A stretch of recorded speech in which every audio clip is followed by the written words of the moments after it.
धुंध से ढकी पहाड़ियों के बीच एक सोता हुआ शहर था और उसी शहर में एक पुराना होटल था। उसकी चमक दमक समय के साथ धूमिल हो गई थी।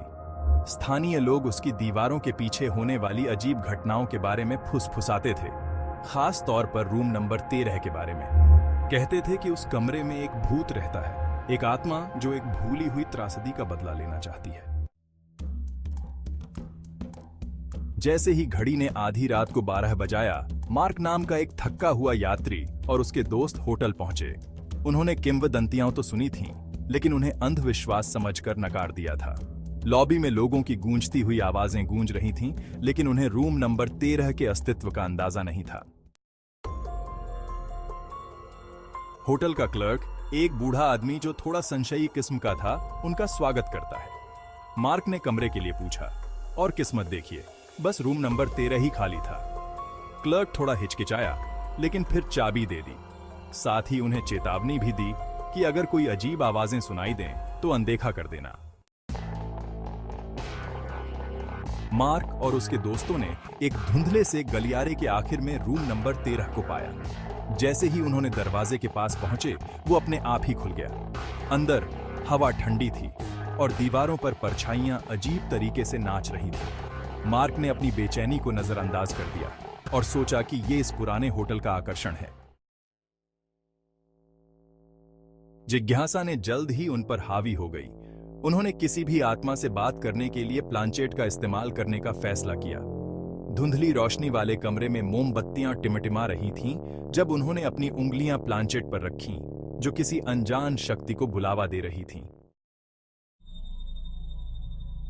पहले तो कुछ नहीं हुआ, फिर धीरे धीरे लेकिन साहस के साथ प्लांचेट हिलने लगा। इस पर रहस्यमय संदेश लिखे जा रहे थे। मेरी मदद करो, कमरा 13, फंस गया हूं। मार्क और उसके दोस्तों ने एक दूसरे को डर भरी नजरों से देखा। अलौकिक के सामने उनका संदेह घटता जा रहा था। जैसे जैसे यह सत्र आगे बढ़ता गया, कमरे में अजीबोगरीब घटनाएं होने लगीं। चीजें हवा में तैरने लगीं, किताबें अलमारियों से गिरने लगीं और उनके आसपास परछाइयां घूमने लगीं। उनके दिल दहशत से भर गए, क्योंकि उन्हें एहसास हो गया था कि उन्होंने किसी बुरी शक्ति को जगा दिया है। अचानक उनके सामने एक पारदर्शी आकृति प्रकट हुई, लंबे बिखरे हुए बालों वाली और उदासी भरी आंखों वाली एक भूतिया महिला। उसने उन्हें अपनी ओर बुलाया। उसकी मौजूदगी डरावनी और दुखद दोनों थी। मार्क और उसके दोस्त डर के मारे कांप उठे। उन्हें समझ नहीं आ रहा था कि यह आत्मा क्या चाहती है। तस्वीरों और फुसफुसाहट के जरिए भूतिया महिला ने अपनी कहानी बताई। वह एलोइस थी, एक दुल्हन जिसकी दशकों पहले रूम नंबर 13 में दर्दनाक मौत हो गई थी। उसके प्रेमी ने उसे धोखा दिया था और अकेले मरने के लिए छोड़ दिया था। तब से उसकी आत्मा होटल के गलियारों में इंसाफ की तलाश में भटक रही थी। एलोइस को शांति दिलाने के लिए दृढ़ संकल्पित मार्क और उसके दोस्तों ने होटल के अंधेरे इतिहास के बारे में पता लगाना शुरू कर दिया।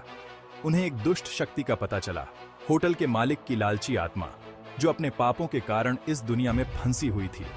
उसने एलोइस की आत्मा को बंदी बना लिया था और उसकी पीड़ा का फायदा उठा रही थी।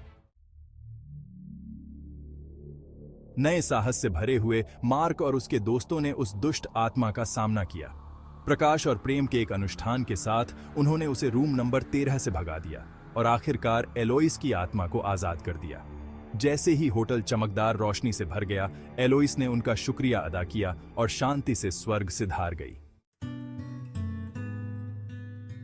पहाड़ियों पर सुबह होते ही मार्क और उसके दोस्त होटल से बाहर निकल आए। उनके दिल हल्के हो गए थे। कभी प्रेतबाधित रहने वाला रूम नंबर 13 अब शांत था। उसके सारे रहस्य सुलझ चुके थे। वे जानते थे कि उन्होंने कुछ असाधारण देखा है, प्यार, विश्वासघात और मुक्ति की कहानी। प्यार मौत के आलिंगन से भी परे है, अज्ञात।